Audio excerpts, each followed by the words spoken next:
जय श्री राधा कुंज बिहारी भगवान की जय, गौरनिताई भगवान की जय, राधा वृंदावन चंद्र भगवान की जय, जगन्नाथ बलदेव सुभद्रा सुदर्शन भगवान की जय, शील प्रभुपाद की जय, अनंत कोटि वैष्णव वृंद की जय। चैतन्य चरितमृत आदि लीला अध्याय 5 श्लोक संख्या 51 से 50 तक हमने कर लिया था। 51वें नंबर श्लोक में बता रहे हैं कृष्णदास कविराज गोस्वामी कि वैकुंठ लोक के बाहर निर्विशेष ब्रह्म ज्योति होती है जो भगवान के शरीर से निकलता हुआ प्रकाश है, और उसी में एक स्थान पर कारण सागर भी होता है। ये चीज मैंने आपको शॉर्ट्स में या बड़े में भी सृष्टि के संबंध में जो वीडियो है उसमें भी बताया है, अगर आप देखे होंगे तो ये है कारण सागर। कारण सागर वो सागर है जिसमें महाविष्णु लेटते हैं, या कारणोदक्षाई विष्णु लेटते हैं, या प्रथम पुरुष लेटते हैं।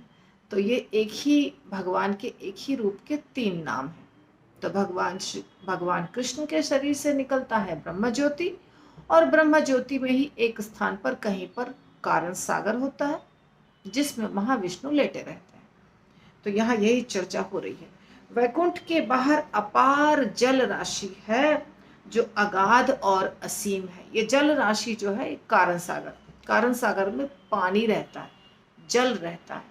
कारण सागर का जल ही यहाँ गंगा नदी कहलाता है। वो कारण सागर से ही जल निकल के अंदर हमारे ब्रह्मांड के अंदर प्रवेश कर गया था, जब वामन देवता ने अंगूठे से ब्रह्मांड को छेद कर दिया था अपने चरण कमल के अंगूठे से, है ना। वामन देवता और बलि महाराज की जो लीला हुई थी, तो उस समय कारण सागर का जल अंदर प्रवेश कर गया था। तो यही जल है कारण सागर में भी। जो जल आपको यहाँ मिलता है ना, गंगा नदी का जल, वही जल। इसलिए इस धरती पर जितनी नदियां हैं सबसे पवित्र है गंगा नदी और यमुना। यमुना क्यों? क्योंकि भगवान कृष्ण उसमें प्रवेश करके बहुत सारी लीलाएं की हैं। भगवान उसमें खेले हैं, कूदे हैं, गैया, गोपियां, इन सब के साथ, ग्वाल बाल के साथ। इसलिए यमुना माता भी उतनी ही पवित्र है, गंगा माता भी उतनी ही पवित्र है। ठीक है। तो वैकुंठ की पृथ्वी, जल, अग्नि, वायु तथा आकाश सभी आध्यात्मिक हैं, वहां भौतिक तत्व नहीं पाए जाते हैं। ये वैकुंठ के बारे में बात हो रही है। जैसे यहाँ हमारा अनुभव किसका है? सिर्फ ब्रह्मांड का। हमारा अनुभव ब्रह्मांड का भी नहीं है, हमारा अनुभव सिर्फ धरती पर का है। धरती में भी, धरती के ऊपर भी हम जिस स्थान पर रहते हैं उसका अनुभव है। तो धरती के ऊपर भी अलग अलग स्थानों पर थोड़ा वायुमंडल अलग रहता है, या मिट्टी अलग रहती है, पानी अलग रहता है, लोगों का बोलना चलना अलग रहता है, वहाँ के पशु पक्षी थोड़े अलग रहते हैं। तो ये है सिर्फ पृथ्वी के ऊपर। और इस ब्रह्मांड में पृथ्वी के साथ साथ और अनेकों ग्रह नक्षत्र हैं, ग्रह हैं, और प्लैनेट्स हैं, चंद्रमा है, सूरज है। परंतु ये सब एक ब्रह्मांड के अंदर है, और उस ब्रह्मांड के बाहर, बिल्कुल बाहर वैकुंठ लोक है। तो वैकुंठ लोक में अगर हम समझते हैं कि जैसा यहाँ सब कुछ है वैसा ही है, तो ऐसा नहीं है। वैकुंठ लोक में जैसे यहाँ मिट्टी, हवा, पानी होता है, सब भौतिक होता है। उसको हम कहते हैं भौतिक तत्व, जो नष्ट होने वाला होता है। परंतु वैकुंठ लोक में कुछ भी भौतिक नहीं होता है, सब कुछ दिव्य होता है, आध्यात्मिक होता है। जैसे कि गोलोक धाम में हम सब कुछ बताते हैं कि दिव्य है, वैसे ही वैकुंठ लोकों में भी हर चीज दिव्य है। ठीक है। वहाँ कुछ भी भौतिक तत्व नहीं पाया जाता, कुछ भी नहीं। वहाँ जो मिट्टी का कण भी है तो दिव्य है। पशु पक्षी, पेड़ पौधे, जीव, जितने प्राणी हैं सब दिव्य हैं और अमर हैं। कभी उनका नाश नहीं होता है, कभी वो क्षीण नहीं होते हैं, कभी वो दुखी नहीं होते हैं। वहाँ पे पॉलिटिक्स नहीं होता है, ये सारी चीज़ें वहाँ नहीं होती हैं। तो इसीलिए हम सब लोग कोशिश करते हैं कि हम जब मृत्यु को प्राप्त हों तो आध्यात्मिक जगत जाएं, यहाँ ना रहें। वैकुंठ लोक या कृष्ण लोक, सारे के सारे लोक जो है वो क्या है, आध्यात्मिक। तो वहीं जाने का प्रयास हमें करना चाहिए। तो कारण सागर का जल आध्यात्मिक है और उसमें शयन जो करते हैं भगवान विष्णु, जिनका नाम महाविष्णु है, वो संकर्षण के एक अंश है। अब संकर्षण कौन है? संकर्षण भगवान कृष्ण के एक विस्तार है।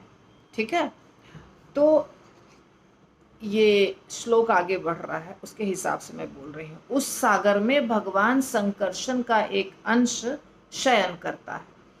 जो सृष्टि हम श्रीमद् भागवतम में पढ़ते हैं, सुनते हैं, उसी सृष्टि को कृष्णदास कविराज गोस्वामी ने और भी अच्छे से चैतन्य चरितामृत में लिखा है, वर्णन किया है, और बहुत सुंदर तरीके से ये वर्णन हो जाता है। उसके बाद कथाएं शुरू होती हैं। ये ज़्यादा क्लियर है, श्रीमद् भागवतम से ज़्यादा यहाँ पे यहाँ पर जो वर्णन है वो ज़्यादा स्पष्ट रूप से, अर्थात आसान भाषा में समझ में आने लायक। तो वह समस्त भौतिक शक्ति का सृजन करता प्रथम पुरुष के नाम से जाना जाता है। वह समस्त ब्रह्मांडों का कारण एवं प्रथम अवतार है और माया के ऊपर अपनी दृष्टि फेरता है। तो सृष्टि कैसे होती है वही बताया जा रहा है यहाँ पे, कि भगवान जिसका नाम है प्रथम पुरुष या महाविष्णु या कारणोदक्षाय विष्णु, ये तीन नाम हैं एक ही भगवान के रूप का। वो रूप जो कारण सागर में लेटते हैं और वो संकर्षण से विस्तारित हुए हैं। संकर्षण कहाँ से विस्तारित हुए हैं? संकर्षण यानी बलराम जी। तो भगवान कृष्ण से बलराम जी का विस्तार हुआ है, बलराम जी से संकर्षण का विस्तार हुआ है, और संकर्षण से, अब आप कहेंगे बलराम जी संकर्षण तो एक ही है, एक हैं और एक नहीं भी हैं। बलराम जी को संकर्षण कहा जाता है, परंतु संकर्षण एक अलग विस्तार का नाम भी है, जिसको चतुर्व्यूह कहते हैं ना। थोड़ा सा मुश्किल लगेगा आपको, फिर आएगा तो फिर से आप देख लीजिएगा। तो चतुर्व्यूह में चार होते हैं, वासुदेव, संकर्षण, प्रद्युम्न और अनिरुद्ध। तो उसमें एक संकर्षण है। ठीक है, तो ये चतुर्व्यूह बलराम जी से निकलते हैं। जो डायग्राम बना के मैंने एक बताया था वीडियो में, यदि आप उसको देखेंगे तो आपको क्लियर हो जाएगा। तो इस प्रकार संकर्षण से निकलते हैं महाविष्णु। अब ये महाविष्णु के ही दो और नाम हो गए, प्रथम पुरुष और कारणोदक्षाय विष्णु। तो ये देखते हैं किसके ऊपर? माया के ऊपर। आप लोग हमेशा कहते हैं दुर्गा माता, दुर्गा माता कौन है? तो दुर्गा माता ही माया देवी है, या माया देवी ही दुर्गा माता बन करके इस धरती पर जो भी लीला करती है। तो माया देवी वहां खड़ी रहती हैं थोड़ा दूर में, और वहां देखते हैं भगवान प्रथम पुरुष, भगवान महाविष्णु, उनके ऊपर सिर्फ दूर से देखते हैं। इसका वर्णन ब्रह्म संहिता में भी है। तो माया शक्ति कारण सागर के बाहर निवास करती है, माया इसके जल को नहीं छू सकती। तो माया दूर में रहती है, भगवान से काफी दूर में खड़ी रहती हैं, और वहां पर भगवान सिर्फ दूर से देखते हैं, स्पर्श नहीं होता है भगवान जिस जल में शयन कर रहे हैं उस जल को भी नहीं छूती है माया देवी। भगवान को तो छूने की बात ही नहीं है, और जल को भी नहीं छूती है, एकदम दूर में खड़ी रहती हैं, और भगवान सिर्फ उनके ऊपर दृष्टिपात करते हैं। ईक्षण, ईक्षण ये शब्द आया है ब्रह्म संहिता में। तो उनको सिर्फ देखते हैं दूर से। और माया का अस्तित्व दो प्रकार का होता है। माया ही दो रूपों में होती है, एक प्रधान और एक प्रकृति। नाम सुना है ना, प्रधान और प्रकृति का। तो एक प्रधान कहलाता है और एक प्रकृति कहलाती है। माया के ही दो रूप हैं।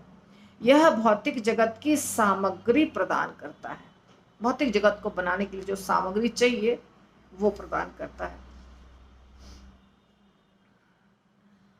अब ये बहुत बड़ा है, यहाँ पे नहीं बता रही हूँ इतना बड़ा, जितना आप सिंपल बता रही हूँ आपको, और सृष्टि में मैं धीरे धीरे बताऊंगी आपको।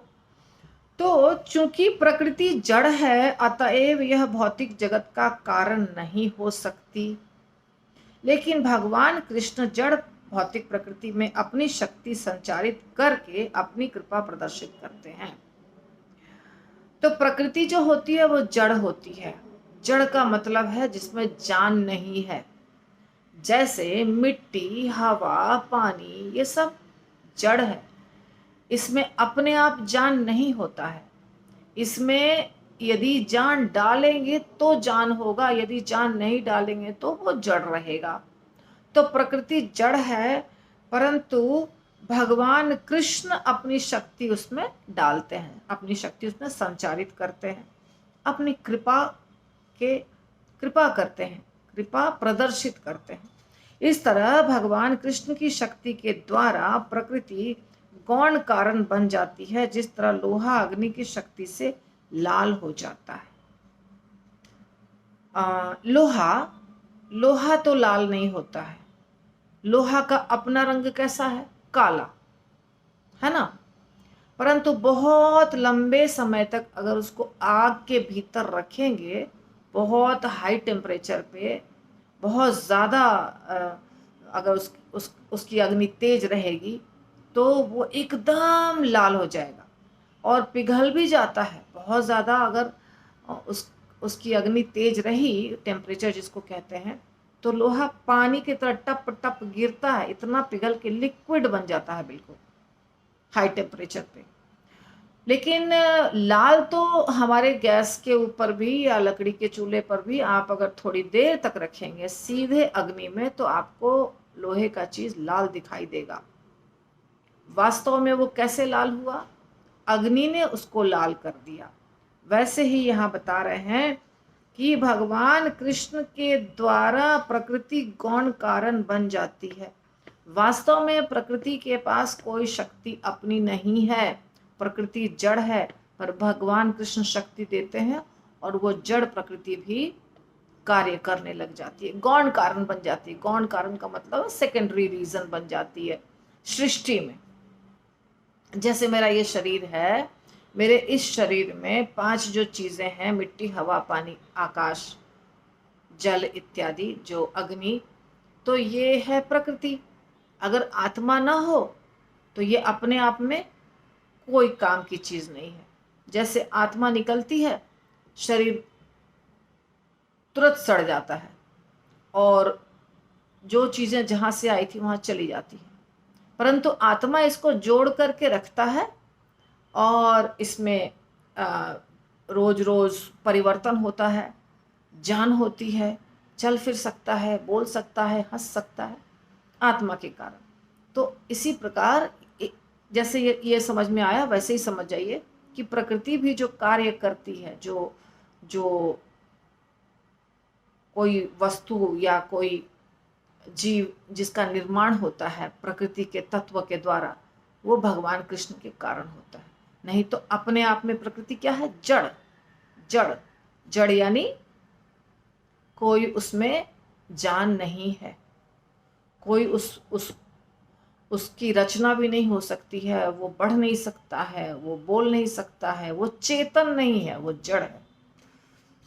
अतएव कृष्ण इस जगत के मूल कारण है ना। कृष्ण अगर नहीं हो तो प्रकृति अपने आप में कुछ नहीं कर सकती।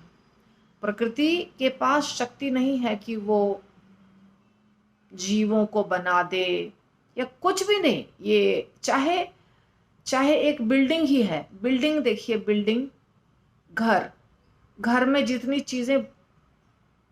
चीजें हैं लगी हुई, जैसे छड़ है, सीमेंट है, ईंट है, पत्थर है, कुछ भी इन चीजों से बनता है। तो ये सारी चीजें जड़ है, प्रकृति के द्वारा, प्रकृति माता के द्वारा ये चीजें आई है।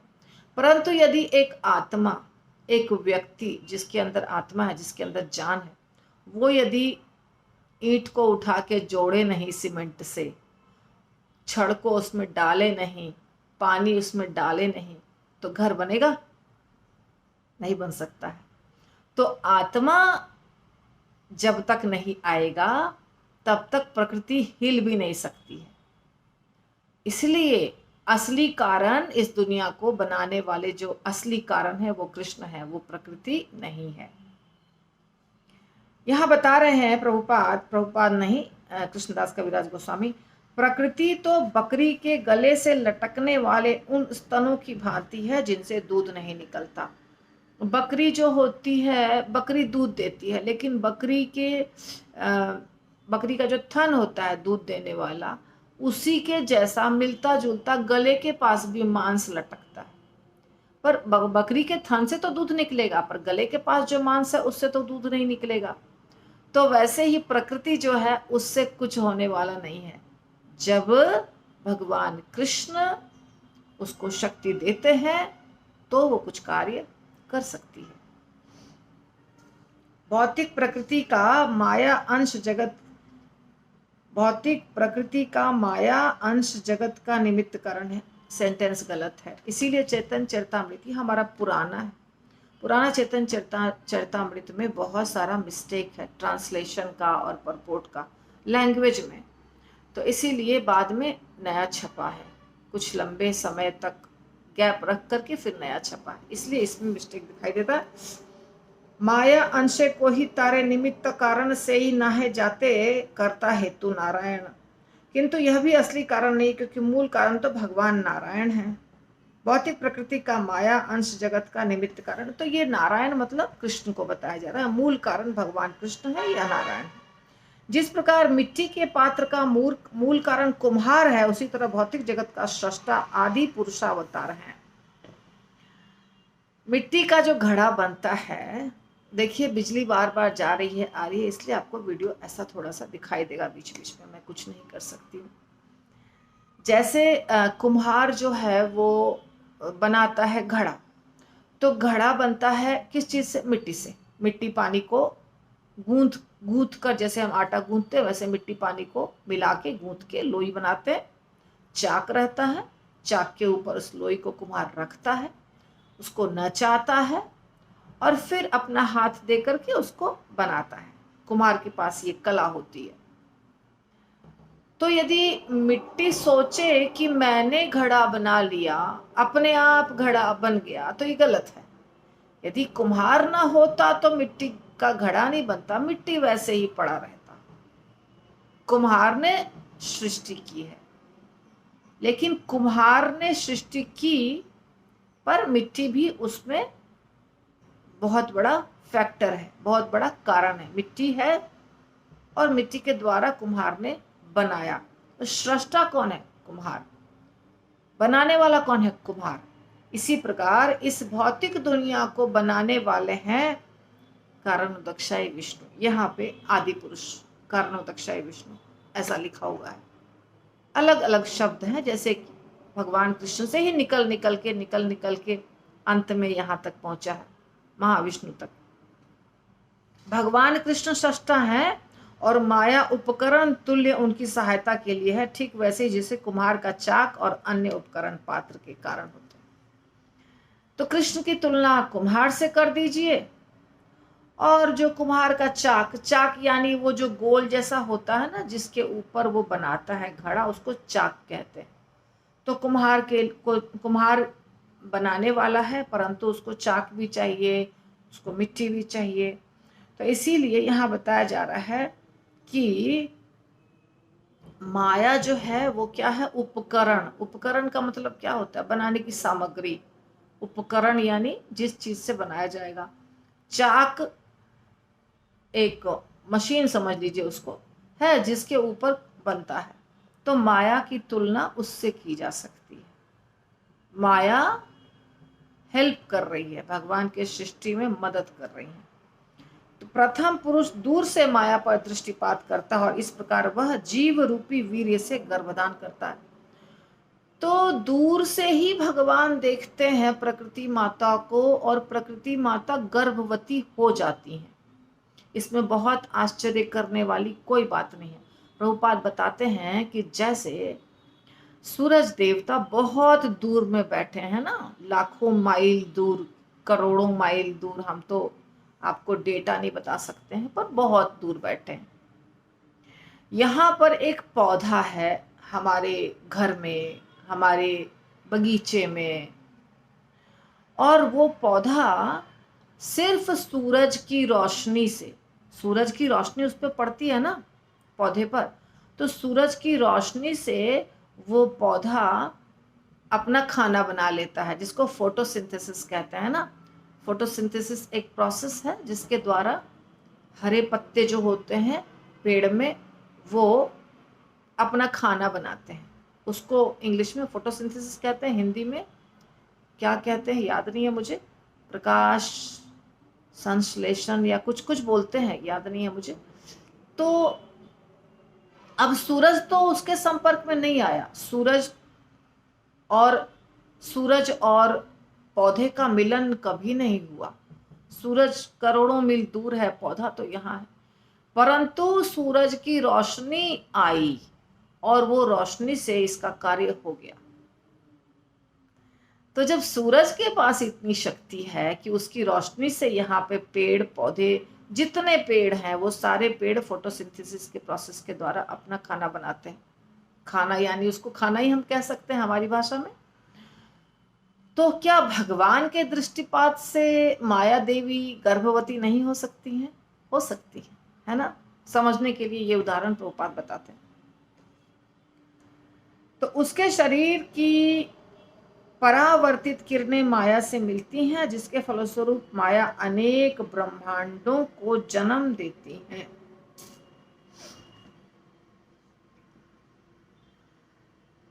तो माया गर्भवती होती हैं ऐसा बताया जा रहा है यहाँ पे।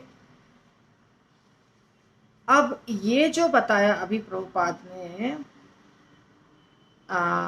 बहुत बड़ा इसका परपोर्ट है, बहुत बड़ा यानी बहुत बड़ा। तो यहाँ बता रहे हैं कि उसके शरीर की परावर्तित किरणें माया से मिलती हैं, जिसके फलस्वरूप माया अनेक ब्रह्मांडों को जन्म देती है। यहाँ बताया जा रहा है कि माया ब्रह्मांडों को जन्म दे रही है। वो क्यों बताया जा रहा है? क्योंकि ब्रह्मांड में तो भौतिक तत्व होते हैं, है ना। ये जो ब्रह्मांड है गोला बॉल के साइज का या नारियल के जैसा जो होता है ब्रह्मांड, जिसके अंदर हम हैं, ये तो भौतिक चीजों से मिलके बना होता है। ब्रह्मांड के अंदर तो कुछ भी आध्यात्मिक नहीं है। बाद में भगवान उसके अंदर प्रवेश करेंगे, आध्यात्मिक होगा। परंतु कैसे बना ब्रह्मांड? तो प्रभुपाद लिखते हैं, वैदिक प्रमाण यही है कि बद्ध जीवों को दिखने वाला जगत भगवान द्वारा अपनी विशिष्ट शक्तियों से उत्पन्न किया गया है। यद्यपि नास्तिक मानते हैं कि यह जगत प्रकृति द्वारा उत्पन्न है। परम सत्य भगवान की शक्ति 3 प्रकार से प्रदर्शित होती है, भौतिक, आध्यात्मिक और तटस्था। 3 शक्तियां होती हैं भगवान की, भौतिक, आध्यात्मिक और तटस्था। परम सत्य अपनी आध्यात्मिक शक्ति से अभिन्न है। भगवान की ही तीनों शक्तियां हैं, पर भगवान और भगवान की आध्यात्मिक शक्ति एक है, ऐसा बता रहे हैं। भौतिक शक्ति इसी आध्यात्मिक शक्ति के संपर्क में आने पर ही कार्य कर सकती है, और इस तरह क्षणिक जगत सक्रिय प्रतीत होता है। तो जो भौतिक शक्ति होती है वो अपने आप कार्य नहीं कर सकती है, वो जब आध्यात्मिक शक्ति के स्पर्श में आती है तो ही कार्य कर सकती है। जितना समझ में आ रहा है टेंशन मत लीजिए। बद्ध अवस्था में तटस्था शक्ति के सारे जीव आध्यात्मिक तथा भौतिक शक्तियों के मिश्रण होते हैं। ये तो आप कई बार सुन चुके हैं। हम लोग तटस्था शक्ति हैं और हम लोग दोनों के मिश्रण हैं, आध्यात्मिक और भौतिक, क्योंकि हम बद्ध जीव हैं। जब हम मुक्त जीव हो जाएंगे, जब हम वैकुंठ धाम या गोलोक धाम चले जाएंगे, तब की बात नहीं हो रही है। अभी हमारी जो चेतना है वो मिक्स्ड है, भौतिक भी है और आध्यात्मिक भी है, इसीलिए हम कहलाते हैं तटस्था। तटस्था शक्ति मूलतः आध्यात्मिक शक्ति के अधीन है, किंतु सारे जीव भौतिक शक्ति के वशीभूत होकर अनंत काल से विस्मृति के गर्भ में घूमते रहे।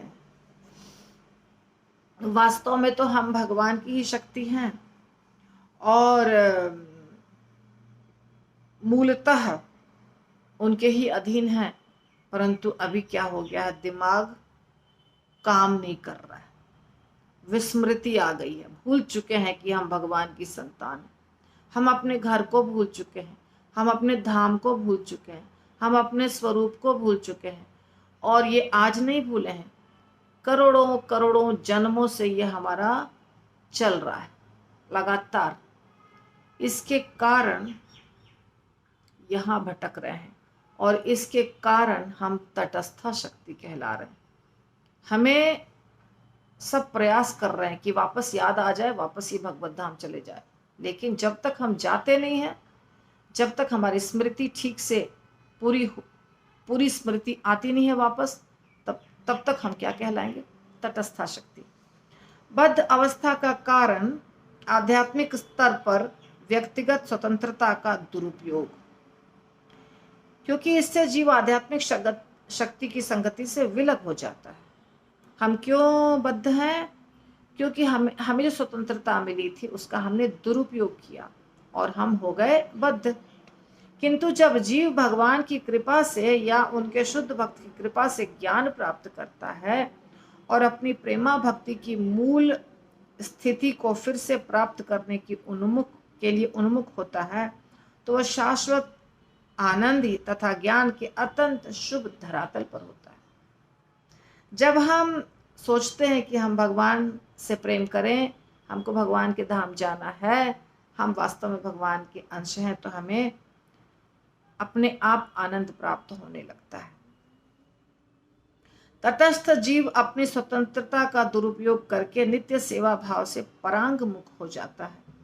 जब वह स्वतंत्र भाव से यह सोचता है कि वह शक्ति नहीं अपितु शक्तिमान है, अपने अस्तित्व की इस भ्रांत धारणा के वशीभूत होकर वह प्रकृति पर अपना प्रभुत्व जताने लगता है।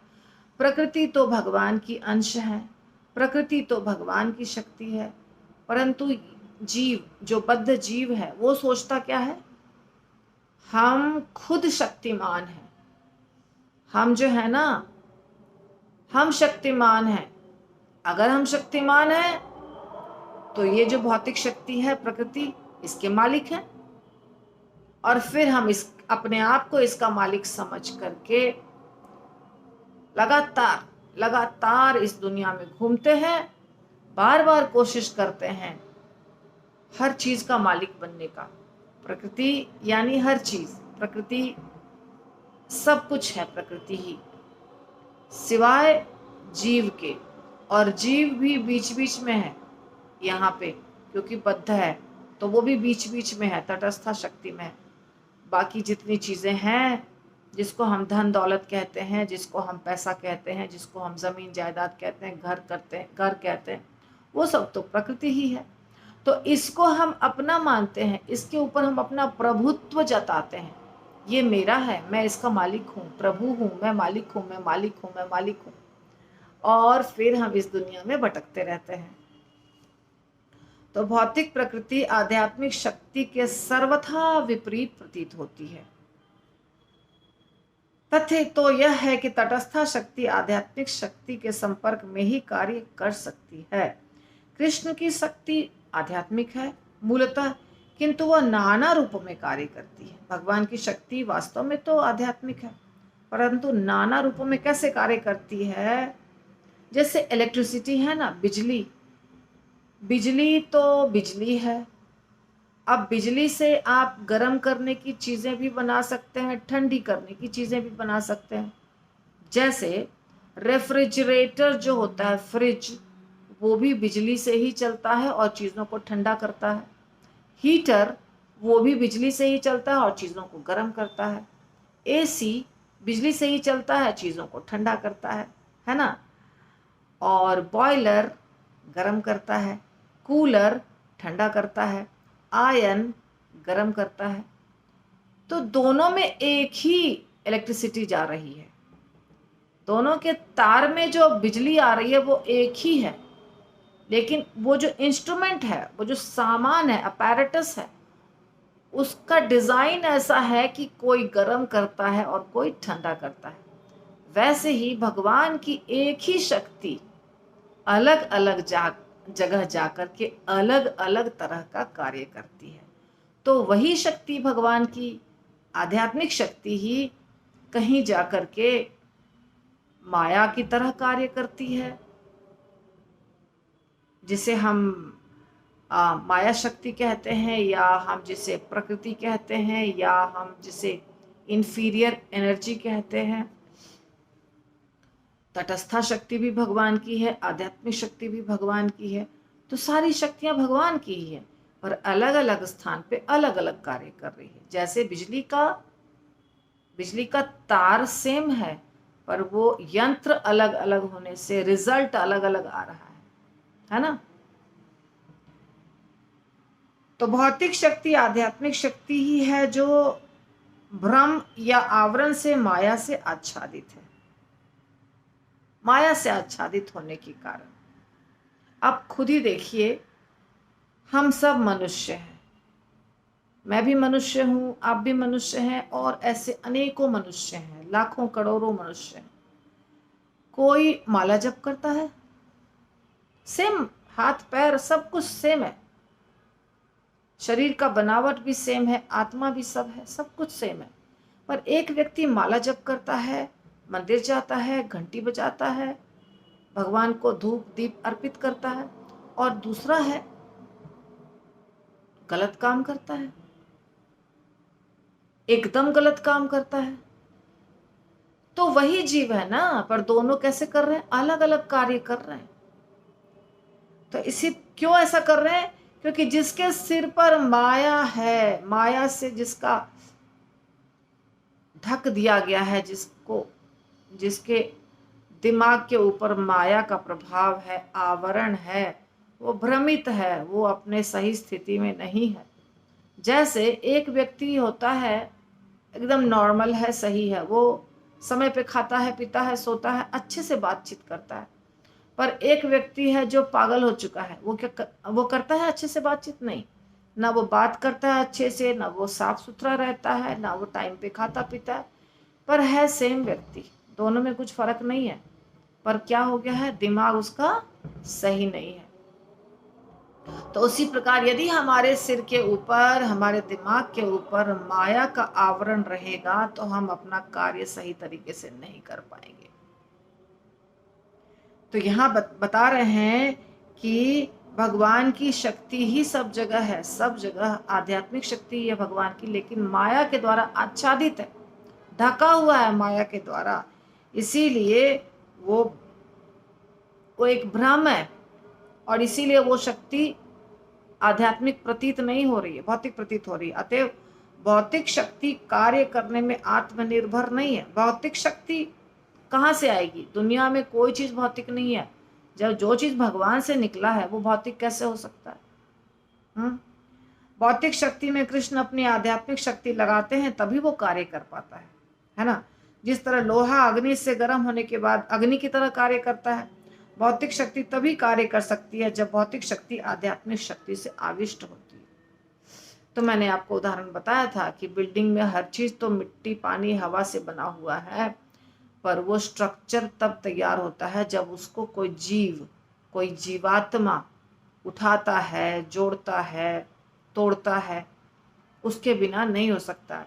तो आध्यात्मिक शक्ति जब लगती है, जैसे ये कलम है ना, सिंपल देखिए आपके सामने, एक कलम छोड़ दिया, क्या हो गया? गिर गया ना।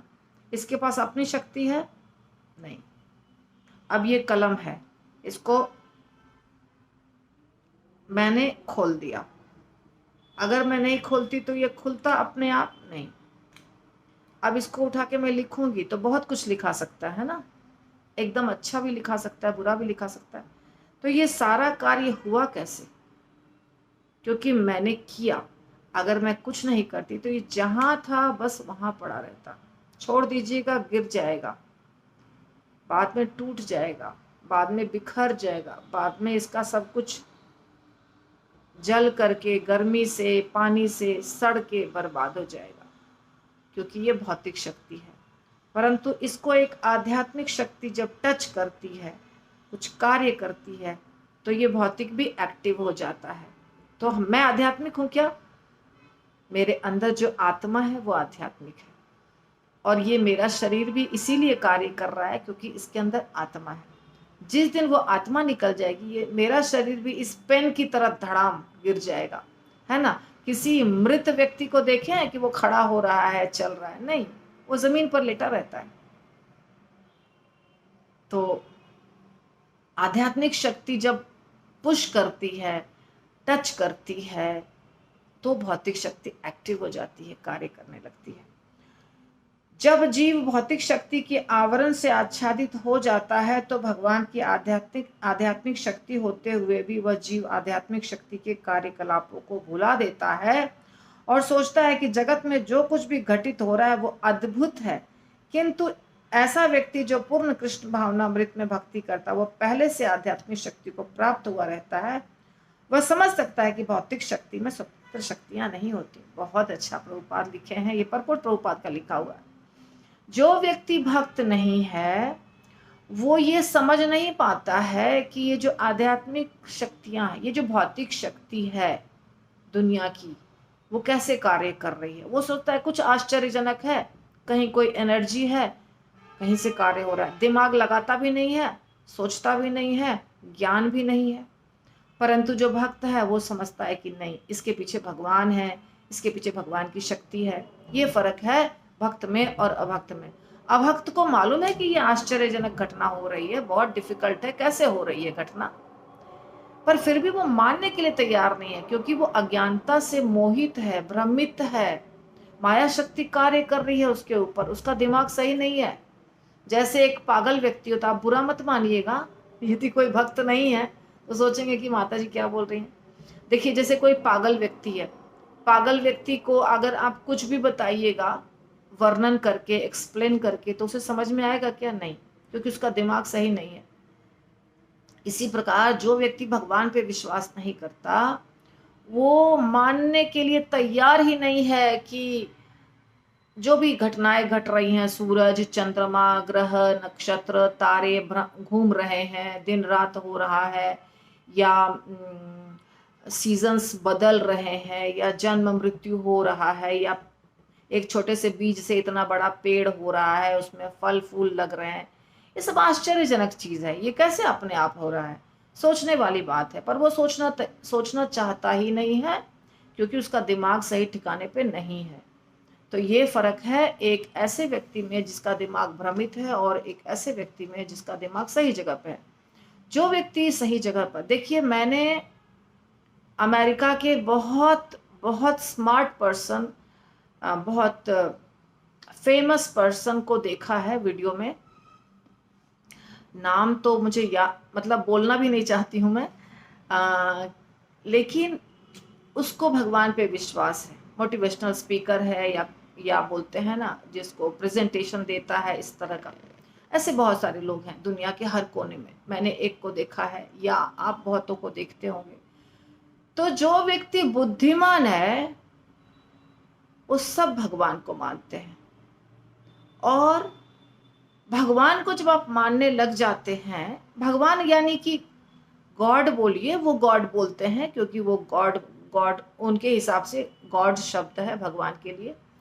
तो जब आप भगवान को मानने लग जाते हैं तो दुनिया की जितनी चीजें हैं उसको समझ पाना बहुत आसान हो जाता है, और कार्य बहुत आसान हो जाता है, जीना बहुत आसान हो जाता है, समझना सब कुछ बहुत आसान हो जाता है। लेकिन भगवान को जब आप छोड़ देते हैं तो बस बहुत सारी चीजें ऐसी आएंगी आपके जीवन में जिसका कोई एक्सप्लेनेशन नहीं है, जिसका कोई वर्णन नहीं है, जिसको आप समझ ही नहीं पा रहे हैं, उसको बिना समझे वहीं पर आप छोड़ देते हैं। होता होगा, लेट इट गो। अगले टॉपिक पे जाते हैं। Why let it go? क्यों समझना नहीं है? समझना है ना उसको। जो चीज समझ में नहीं आ रही है, एक पॉइंट पे जाके हमें आंसर नहीं मिल रहा है, क्यों नहीं आंसर मिल रहा है? अगर भगवान नहीं है तो बिना भगवान को माने ही आंसर मिल जाना चाहिए। हम भगवान को मानते हैं, हमें आंसर मिल जाता है, हम सेटिस्फाई हो जाते हैं, उसके बाद आगे बढ़ते हैं। यदि आप भगवान को नहीं मानते हैं तो आपको सेटिस्फाई नहीं होना चाहिए ना, आपको पूरा आंसर अपने तरीके से ढूंढना चाहिए। और फिर बहुत लोग गलत गलत तरीके से आंसर गूगल पे डाल दिए हैं, उसको देख देख करके बहुत सारे लोग खुश हो जाते हैं कि यही आंसर है, पर वो गलत है। आंसर आपको सही तरीके से तभी मिलेगा जब आप आध्यात्मिक शक्ति के ऊपर विश्वास करेंगे, नाम उसका कुछ भी रखिए, आप भगवान रखिए या आपके भाषा में जो कहा जाता है वो रखिए, परंतु तभी आंसर मिलेगा, ऐसे आंसर नहीं मिलेगा। तो भौतिक शक्ति में स्वतंत्र शक्ति नहीं होती है, आध्यात्मिक शक्ति के कारण होता है। भौतिक शक्ति आध्यात्मिक शक्ति का विकृत रूप है, जिससे हर वस्तु विकृत होकर प्रस्तुत होती है, ठीक है ना। फलस्वरूप द्वैत तथा भ्रांति उत्पन्न होता है। तो वास्तविक में भौतिक शक्ति होती ही नहीं है, भौतिक शक्ति नाम की कोई चीज होती ही नहीं है, क्योंकि भगवान आध्यात्मिक है, उनकी शक्ति आध्यात्मिक है। तो भौतिक क्या चीज है? भौतिक शक्ति वैसे ही हुआ जैसे प्रकाश, सूरज का प्रकाश या कोई भी चीज का प्रकाश, प्रकाश है। और जब आप उस प्रकाश के सामने कोई ऑब्स्टिकल खड़ा कर देते हैं, अवरोध खड़ा कर देते हैं, तो वहां प्रकाश नहीं पहुंचता है, ठीक है ना।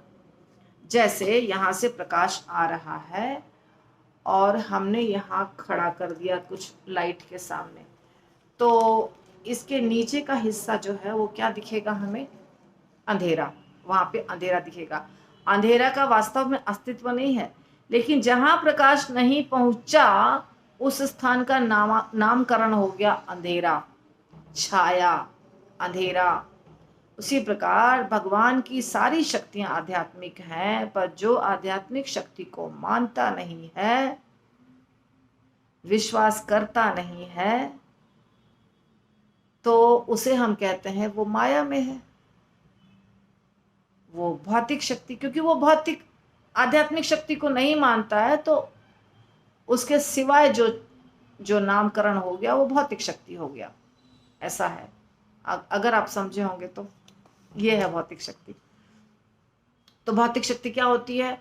भौतिक शक्ति विकृत रूप है, आध्यात्मिक का विकृत रूप, टेढ़ा मेढ़ा, डिस्टॉर्टेड फॉर्म। भौतिक वैज्ञानिक तथा दार्शनिक जन प्रकृति के वशीभूत होकर यह मान बैठते हैं कि भौतिक शक्ति स्वयमेव कार्य करती, अतएव वे हताश दिखते हैं। जिस तरह बकरी के गल स्तन से दूध प्राप्त करने की आशा रखने वाला व्यक्ति, जिस तरह खाल के इन थैलों से दूध प्राप्त करने की आशा व्यर्थ है, उसी तरह यदि कोई चाहे कि भौतिक शक्ति जन सिद्धांत प्रस्तुत करके सृष्टि के मूल कारण को समझने में सफल होगा, तो वह दुराशा ही होगा। तो प्रभुपाद कह रहे हैं कि जो भी नहीं मानते हैं भगवान को, भगवान की शक्ति को नहीं मानते हैं, वो परेशान रहते हैं, हताश रहते हैं, क्योंकि उनको उत्तर नहीं मिलेगा, कभी नहीं मिलेगा। जैसे बकरी के थन से तो दूध मिलेगा, पर उनके गले से लटकता हुआ जो मांस है उससे दूध नहीं मिलेगा। इसी प्रकार जो भगवान को मानते हैं उन्हें तो हर चीज का आंसर मिलेगा, लेकिन जो भगवान को नहीं मानते हैं उन्हें नहीं मिलेगा। भगवान की भौतिक शक्ति माया कहलाती है। यह दो प्रकार से बद्ध जीव द्वारा सृष्टि, दो प्रकार, भौतिक तत्व प्रदान करके और भौतिक जगत की सृष्टि करके बद्ध जीव द्वारा सृष्टि के असली सत्य को समझने में बाधक बनती है। असली सत्य जो है उसको समझने में बाधा उत्पन्न करती है भगवान की माया शक्ति। कितना सुंदर वर्णन किए हैं प्रभुपाद, देखिए। असली सत्य को पहुंचने, असली सत्य तक पहुंचने में बाधा उत्पन्न करती है भगवान की माया शक्ति। कैसे? भौतिक तत्व प्रदान करके और भौतिक जगत की सृष्टि करके। भौतिक जगत की सृष्टि यानी कि जो सत्य नहीं है उसकी सृष्टि, भूल भुलैया, हम इसी में भटके हुए हैं और हम भगवान के धाम तक नहीं पहुंच पाते हैं, इसको ही सत्य मान के बैठ गए हैं। किंतु जब जीव पदार्थ के बद्ध जीवन से मुक्त हो जाता है, तो वह भौतिक पदार्थ के दो विभिन्न कार्यों, आच्छादित करने तथा मोहग्रस्त करने को समझ सकता है। जब हम भगवान की भक्ति करते हैं, भगवान की कथा को सुनते हैं, भगवत तत्व को जानने लग जाते हैं और हमें फर्क समझ में आने लग जाता है कि ये भौतिक है, ये आध्यात्मिक है, तो सारा पिक्चर क्लियर, फिर बहुत देर नहीं लगेगा भगवत धाम जाने में। तो सत्य को ढक देता है। भौतिक शक्ति क्या करता है? सत्य को ढक देता है और हमारे बुद्धि को भ्रमित कर देता है। सत्य के ऊपर पर्दा डाल देता है और हमारे बुद्धि को भी मोहित कर देता है। ये दो कारणों से हम सत्य को कभी समझ नहीं पाते हैं और सत्य तक कभी नहीं पहुंच पाते हैं। और ये दो कारण कैसे हटेंगे? भगवान की कृपा से। तो सृष्टि का उत्स भगवान है। जैसा कि भगवत गीता के 9.10 पुष्टि की गई है, यह जगत परमेश्वर के निर्देशन में कार्य कर रहा है, जो 3 गुणों से युक्त भौतिक शक्ति का प्रयोग करते हैं। मयाध्यक्षेन प्रकृति सूयते सचराचरम। मुझे लगता है यहाँ पे श्लोक दिया नहीं गया है। इन गुणों से शुद्ध होकर भौतिक शक्ति से प्राप्त होने वाले तत्व नाना प्रकार की वस्तुएं उत्पन्न करते हैं। जिस प्रकार एक चित्रकार लाल, पीला, नीला सारे रंगों को मिला करके तरह तरह के चित्र पैदा करता है। इसमें से पीला सतोगुण है, लाल रजोगुण है, नीला तमोगुण है। ये दुनिया जो बनी है, रंगीन दुनिया। अतएव रंगीन भौतिक प्रकृति इन्हीं 3 गुणों से मेल खाता है और 81 किस्में प्रदर्शित करता है। 3 into 3 9, 9 into 9 81। ये मैथमेटिक्स के लोग समझेंगे। हाँ, 3 गुण यानी सत्व, रज और तम, तीनों को 3 से 3 मल्टीप्लाई करके 9 हुआ। और इसको परम्यूटेशन कॉम्बिनेशन समथिंग बोलते हैं। जो मैथमेटिक्स या साइंस के स्टूडेंट हैं वो समझ गए होंगे। तो इसमें बताया जा रहा है कि 81 प्रकार हो जाता है। 3 गुण ही 81 प्रकार का हो जाता है। भौतिक शक्ति से ठगा जाकर बद्ध जीव 81 प्रकार की अभिव्यक्तियों से मोहित होकर प्रकृति पर प्रभुत्व जताना चाहता है। तो उसी बात को प्रभुपाद और अच्छे से एक्सप्लेन कर रहे हैं कि भौतिक शक्ति वही बात है, मगर नाना प्रकार के लोग, नाना प्रकार का दिमाग, नाना प्रकार का भ्रम, नाना प्रकार की बुद्धि, और हर व्यक्ति, जीव जंतु सब चीजों को इकट्ठा करना और उसको अपना मानना, इसी चक्कर में लगे रहते हैं। उसका आनंद लूटना चाहते हैं। बता रहे यहां, जिस प्रकार एक पतंगा दीपक का आनंद लूटना चाहता है, यह भ्रम का या मोहबद्ध जीव द्वारा भगवान के साथ अपने नित्य संबंध को भूल जाने का प्रतिफल है। ये तो बहुत प्रकार के कवि और शायर भी बोले हैं ना, और हम लोग भी देखते हैं कि बारिश के दिनों में एक प्रकार का छोटा सा कीड़ा होता है जिसको पतंगा कहते हैं। वो बहुत पैदा होते हैं और वो जहाँ लाइट जल रहा है वहाँ जाते हैं और एक रात्रि में ही मर भी जाते हैं।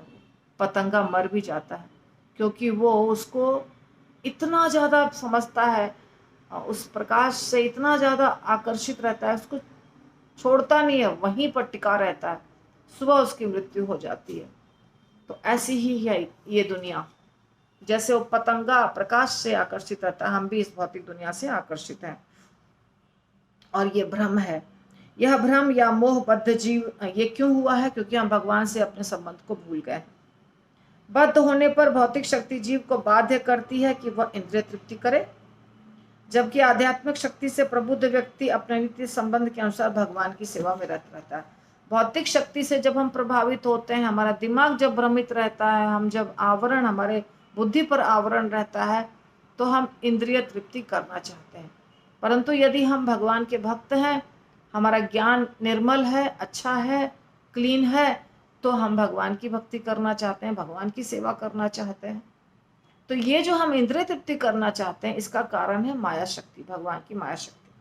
कृष्ण आध्यात्मिक जगत के मूल कारण और भौतिक जगत के प्रच्छन्न कारण है। वे तटस्था शक्ति अर्थात जीवों के भी मूल कारण है।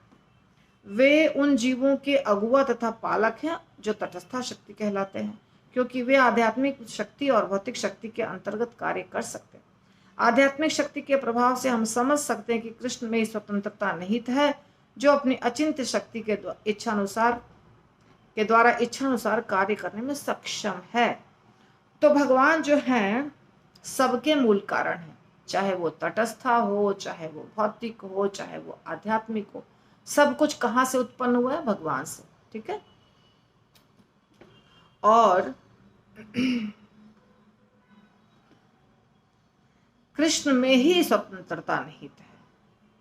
तो हम यदि कृष्ण को प्रेम करेंगे तो सबका कल्याण हो जाएगा, हमारा भी कल्याण हो जाएगा। हम जो बद्ध हैं स्वतंत्र हो जाएंगे। स्वतंत्रता कहाँ मिलेगी? कृष्ण से जुड़कर मिलेगी। भगवान परम पूर्ण है और सारे जीव परम पूर्ण के अंश हैं। भगवान तथा जीवों का यह संबंध शाश्वत है। कोई भूल कर भी यह न सोचे कि पूर्ण आध्यात्मिक को शुद्र भौतिक शक्ति द्वारा छोटे छोटे खंडों में बांटा जा सकता है। नहीं, भगवान को बांटा नहीं गया है। हम भगवान के अंश हैं, भगवान भी पूर्ण है, हम भी पूर्ण है। ओम पूर्णमदः पूर्णमिदं पूर्णात् पूर्णमुदच्यते पूर्णस्य पूर्णमादाय पूर्णमेव अवशिष्यते, है ना, ईशोपनिषद में कहा गया है। भगवान भी पूर्ण है, हम भी पूर्ण है। ऐसा नहीं है कि हम उनकी शक्ति हैं और उनको हजारों लाखों टुकड़ों में बांट दिया गया है। कुछ कुछ फिलोसोफर ये भी बोलते हैं, पर ये सही नहीं है।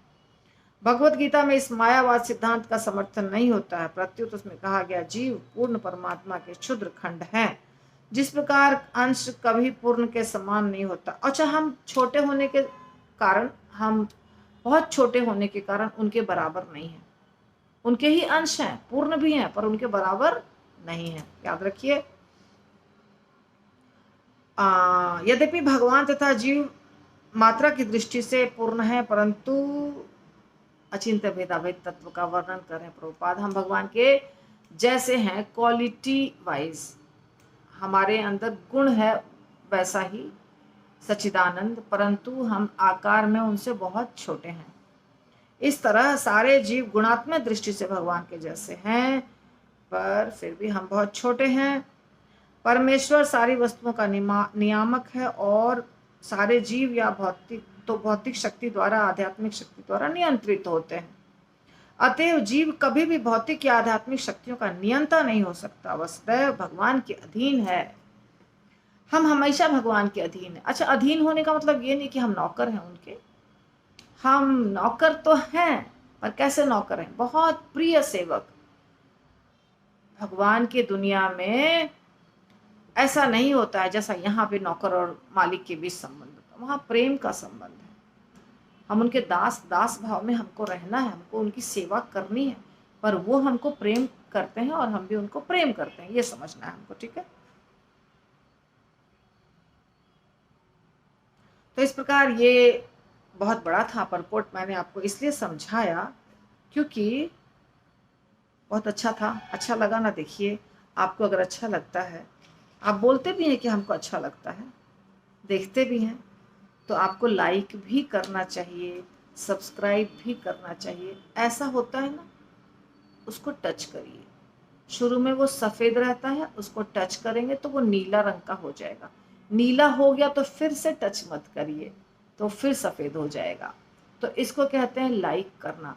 तो कृपा करके आप लाइक ज़रूर कीजिए और अपने दोस्तों में उसको शेयर करिए, फैलाइए, भेजिए उनको। और यदि सब्सक्राइब नहीं किए हैं तो सब्सक्राइब कीजिए। तो बहुत सारा तत्व एक वीडियो में आ गया। चैतन्य चरितामृत है, तो इसमें बहुत सारा कथा आएगी। कथा में मज़ा आएगा आपको। मैं बहुत कोशिश कर रही हूँ कि फास्ट हो जाए और हम कथा पे पहुँचे, ताकि आप एंजॉय कर सकें। लेकिन शायद पहला स्कंद जो है वो पूरा फिलॉसफी है, उसके बाद कथा आएगी। तो जब कथा आएगी तो भी आप एंजॉय करिएगा। तो इस प्रकार चैतन्य चरितामृत बहुत दिनों के बाद किया, बहुत अच्छा लगा और उम्मीद करती हूँ आपको भी अच्छा लगा होगा। हरे कृष्णा। श्रील प्रभुपाद की जय। कृष्णदास कविराज गोस्वामी की जय।